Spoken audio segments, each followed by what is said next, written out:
Muy buenas a todos. En esta ocasión, en Conversando con Guille, nos encontramos con la licenciada Maribel Gordón, que yo creo que todo el país la conoce. Licenciada Maribel, para mí un placer que haya aceptado la invitación, tenerla a usted, porque lo que queremos es elevar el debate. Así que para comenzar, yo creo que debemos abordar un tema fundamental y que todos vemos todos los días, que es el tema de la corrupción. Durante el diálogo que se suscitó el año pasado como consecuencia de las protestas sociales en el mes de julio, si no me equivoco, uno de los temas que a última hora se incluyó fue el tema de la corrupción. Yo le comento, yo era o sigo siendo muy escéptico en pensar que un tema tan importante como la corrupción se puede solucionar o paliar incluyéndolo en una lista. Pero yo quisiera saber de usted, ¿en qué quedó eso? ¿Qué pasos verdaderamente eficaces ha dado el gobierno nacional para de alguna manera combatir el tema de la corrupción? Bueno, buenas tardes, gracias por la invitación. Yo creo que hay que separar dos elementos. Uno, no entrar tarde a la mesa única de Penonomé, fue parte de la agenda de 7 temas, ahí estaba el de la corrupción.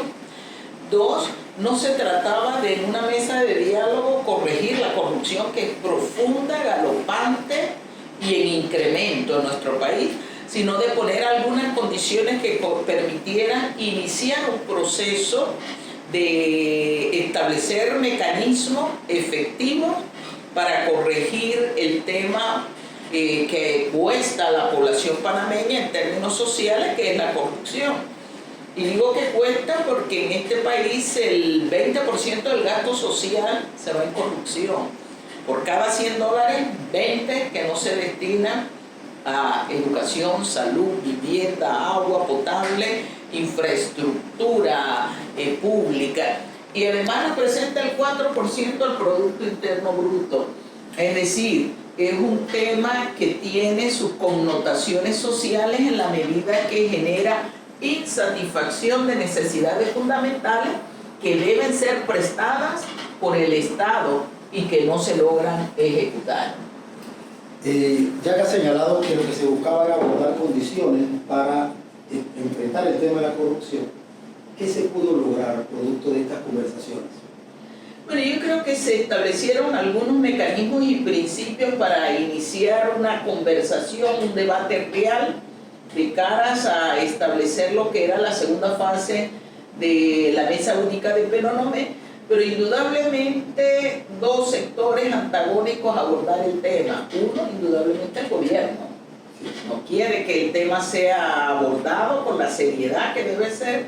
Y lo otro, el sector empresarial, los que están involucrados en corrupción. Pues nosotros decimos, donde hay corruptos, hay corruptores. Y ese ha sido un esquema que se ha ido profundizando, que se ha ido modernizando y que se ha ido ejecutando a lo largo y ancho de la institucionalidad pública. Y aquí uno de los elementos que siempre han estado en el tapete es que precisamente las mega obras, los megaproyectos han estado cargados de sobrecosto en la ejecución de los mismos. Maribel, usted señala que el 4% del Producto Interno Bruto se va en corrupción. Panamá está es visto por nuestros vecinos y todo el mundo habla de que Panamá es uno de los países más ricos del mundo y de Latinoamérica en términos específicos. Y todo el mundo habla del Producto Interno Bruto, pero muy pocos saben de qué se trata, a qué refiere el Producto Interno Bruto, y los gobiernos aplauden ellos mismos diciendo que estamos mejorando el Producto Interno Bruto. Les pregunto, ese beneficio económico, ese lugar preponderante de Panamá en Latinoamérica, de alguna manera el de a pie, ese panameño que no tiene ingresos, que a duras penas tiene para comer, para vivir, de alguna manera recibe ese beneficio, ¿sabe de qué se trata? Bueno, yo creo que el Producto Interno Bruto es la riqueza que se produce durante un año en una nación. Esa es la producción. Se habla de riqueza del país, y la riqueza en el Panamá ha sido creciente, a veces a tasas de 1 dígito, otras a tasas de 2, pero creciente. ¿Cuál es el problema? Hay una diferencia entre crecimiento económico y desarrollo económico. La política económica quiere ser valorada desde el punto de vista del crecimiento. Si la economía crece, dicen es un gobierno exitoso. Aunque la calidad de vida de la población profundice la pobreza, que es lo que está pasando en Panamá, un país que tiene la mayor tasa de crecimiento de América Latina, pero al mismo tiempo el segundo país en América Latina con mayores niveles de pobreza. El primero es porque es un país pobre. Panamá no tiene ninguna condición para que haya pobreza ni extrema pobreza. Hay una mala distribución de la riqueza que no quiere ser abordado porque hay intereses de un sector determinado que es el que acumula, el que concentra la riqueza tanto en términos de actividad, en términos de espacio geográfico y obviamente los resultados quedan en sus manos. Usted ha dicho algo muy importante y es que efectivamente hay una mala distribución de la riqueza, eso no es un secreto y creo que estamos niños escuchamos hablar de eso. ¿Qué vínculo usted puede señalarnos existe entre esa mala distribución de la riqueza y nuestra educación precaria? Pero yo creo que la mala distribución tiene que ver con una estructura de funcionamiento de una economía que es hipertrofiada, que se concentra, decíamos, en pocas actividades económicas y que mira la ganancia y no la vida digna. Así es. En ese sentido de no mirar la vida digna, entonces se ha ido mermando las posibilidades y las oportunidades que tiene este país de lo que es el proceso de educación. Panamá tiene una ley que data del 47 que dice que mínimamente debemos destinar el 6% del Producto Interno Bruto a educación, pero ningún gobierno lo ha cumplido. Países con menores tasas de crecimiento destinan hasta 12% a la educación. Y obviamente cuando frenamos la educación, no necesariamente frenamos crecimiento, que sí se ve impactado. Lo que más frenamos o lo que se frena es el desarrollo económico. Y desarrollo económico es bienestar humano. Entonces estamos cercenando las oportunidades y las posibilidades de que esta sea una economía que genere una calidad de vida consona para todos y todas, y es parte de la discusión que está en el tapete acerca del modelo económico que se ejecuta en Panamá. Ok. En el año 2005, bajo la administración del PRD, del señor Martín Torrijos, se abordó el tema de Caja del Seguro Social, se modificó en ese momento la estructura social y se creó la Ley 51 de 2005, que en ese momento se hablaba de que podía durar el problema, podía mantenerse o paliarse durante 10 o 15 años y que debería retomarse la posible solución. Lo cierto es que los gobiernos que vinieron posteriormente no lograron el tema. Este gobierno pasará sin pena ni gloria. De hecho, se creó una mesa del diálogo con la Caja del Seguro Social infructuosa, que lo único que hizo fue gastar, según mi criterio muy personal. Tenemos que en el 2024 se entiende que en agosto, según el informe de la OIT, que de hecho ya lo decía el informe de los actuariales, se agotan las reservas del programa que conocemos como de invalidez y muerte del sector solidario. ¿Cómo usted ubica la posible solución al problema de la seguridad social? Entendemos que el sector de los trabajadores siempre ha señalado mantener el criterio solidario de la Caja del Seguro Social, que me parece también en lo particular es necesario. El sector de los empleadores habla de la solución a través de una estructura de los pilares. ¿Cómo usted focaliza la posible solución a esta problemática? Bueno, yo creo que hay varias cosas que hacer observación. En primer lugar, la Ley 51 fue impuesta frente a un rechazo social porque generaba una condición más precaria de vida en la edad adulta mayor de la población. Población que hoy se mantiene con el 44% de la pobreza. Lo que se ha planteado es pauperizar más las condiciones de vida de esa población adulta mayor que logra pensionarse. Lo segundo, que acabas de señalar que tenía supuestamente una vida útil de 10 o 15 años, en el 2008 entró en vigencia el cierre del programa de invalidez, vejez y muerte en lo que se llama el sistema de beneficios definido o solidario. Y en el 2009 ya las instituciones financieras internacionales estaban planteando nuevas medidas paramétricas.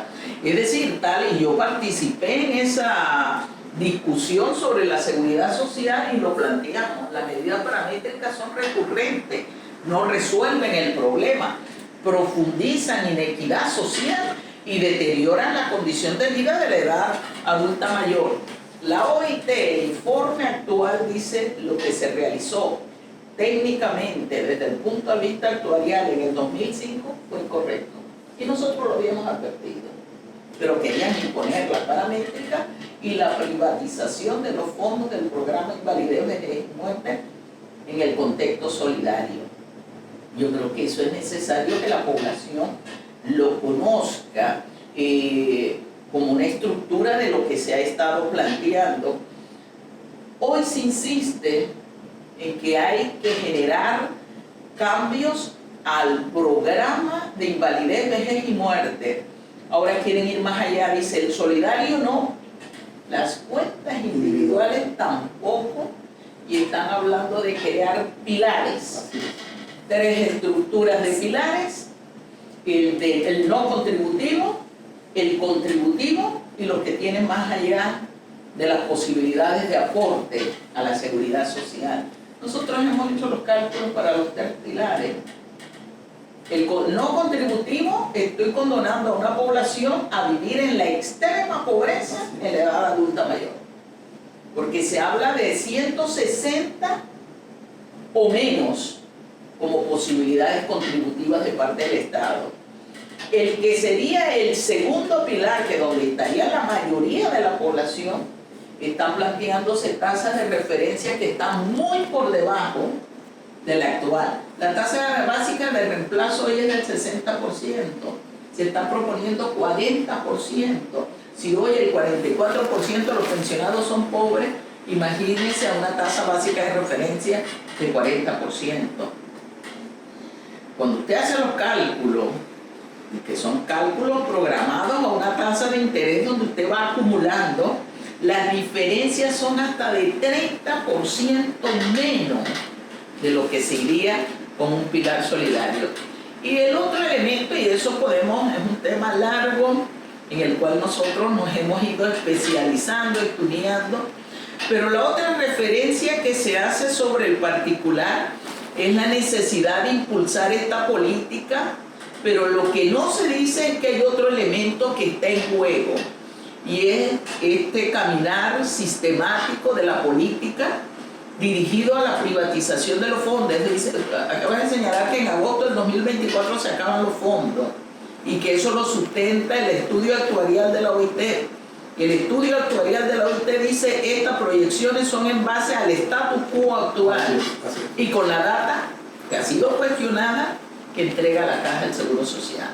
Entonces no estamos hablando de parámetros, corridas, estudio técnico que tenga una certeza y sustentación efectiva para hacer las proyecciones, pero además, y cierro con ello, el programa de invalidez, vejez y muerte es parte de la seguridad social y el país tiene que definir, ¿queremos seguridad social? ¿Queremos bienestar? ¿O cuál es la relación que pretendemos tener en este país? Maribel, el señor presidente de la República estableció dentro de la negociación a la mina que iba a hacerse un aporte directamente al sistema de invalidez, vejez y muerte de beneficio definido, que para mí es una curita para una operación de corazón abierto. ¿Qué piensa de eso que hizo el señor presidente de la República? Bueno, esto es un tema que está en una contratación. La definición, la disposición de los ingresos de un Estado no se define en un contrato. Sí. Lo segundo, yo no puedo condenar a los jubilados y a los trabajadores para que tengan acceso u opción a la pensión a contaminar el ambiente, porque en ambos casos estamos atentando contra la vida. Las políticas económicas tienen que ser serias, tienen que estar dirigidas al bienestar social y tienen que estar sustentadas sobre parámetros que permitan el desarrollo, el progreso, el bienestar. Como dice la Constitución de este país, debe propender a la vida decorosa. Así es. Maribel, para terminar, mire, ¿qué usted opina de los subsidios como mecanismo en algunos casos de clientelismo político? En algunos casos, no dejando de lado que en algunos sectores y algunos subsidios sí son necesarios. ¿Qué usted opina del caso del tema subsidios? Bueno, lo primero es por qué hay subsidios. Yo creo que eso es lo primero que tenemos que tomar en cuenta. Los subsidios surgen producto de una política económica neoliberal que genera convulsión social ante el incremento de la pobreza. en la década de los 90, 95 en adelante comienzan a hablar de la necesidad de una política social por parte de las instituciones financieras y lo establecen en 3 mecanismos. Uno de ellos, las transferencias. Hay subsidios porque hay pobreza y no se generan políticas económicas que ataquen las causas de los problemas, sino que se van a los efectos. Lo segundo, las transferencias no solo son a la familia, también a las empresas. Se cuestiona a la familia, pero no a la empresa. Pero muchas de las que son a la familia es porque existen estructuras oligopólicas y monopólicas o para beneficiar a determinados sectores empresariales. Entonces, quitemos los subsidios. ¿Qué pasa con la economía? Se contrae. Entonces, hay que generar una política que permita empleo digno, salario justo, la creación de oportunidades, el impulso de lo productivo para estar desmantelando subsidios. Claro. Por último, Maribel, muy interesante todo, pero por último, ahora sí, en el día 31 de diciembre, al mediodía del año 1999, revirtió a Panamá, el Canal de Panamá y todas las áreas en su totalidad. Desde el año 2000 a la fecha, el Estado panameño ha recibido del Tesoro Nacional más de 23.000 millones de dólares. ¿Cree usted que esos ingresos, que no son cualquier cosa, han impactado verdaderamente a la población más necesitada? ¿Han sido dirigidos a paliar, solucionar de alguna manera los problemas de naturaleza social que aquejan, repito, sobre todo a los que menos tienen? Pero yo creo que esta es una discusión que se dio en el 2005, cuando se habló de la ampliación del Canal de Panamá, y se ha demostrado con cifras. Uno, los panameños no sabemos dónde están esos miles de millones de dólares que recibe el Estado Nacional panameño. Están difuminados, se supone, en toda una estructura institucional que no permite dar ese seguimiento, ese monitoreo al uso de nuestros recursos. Lo segundo es que está de una manera donde no se permite establecer lo que los economistas llamamos la posibilidad que se transfieran recursos de sectores terciarios, comercio, hacia sectores productivos, que debería ser parte de nuestra política económica. Lo otro, siempre hemos estado señalando que el excedente canalero no ha tenido un uso social y eso refleja las condiciones. Yo creo que los excedentes del canal no son para paliar, son precisamente para fomentar el desarrollo nacional y social, y no se ha hecho. Ningún gobierno ha estado interesado en hacerlo. ¿Para qué se utiliza? Como renta sustituta de los evasores de impuestos. Maribel, para mí ha sido un verdadero placer contar con usted. Yo creo que debemos siempre elevar el debate. El debate debe ser de ideas. Así que espero en una próxima ocasión contar con usted. Esto ha sido Conversando con Guille el día de hoy. Un abrazo a todos, reitero, saludos y muchas gracias. Gracias por la invitación. Corte. Bien, excelente, Maribel, excelente.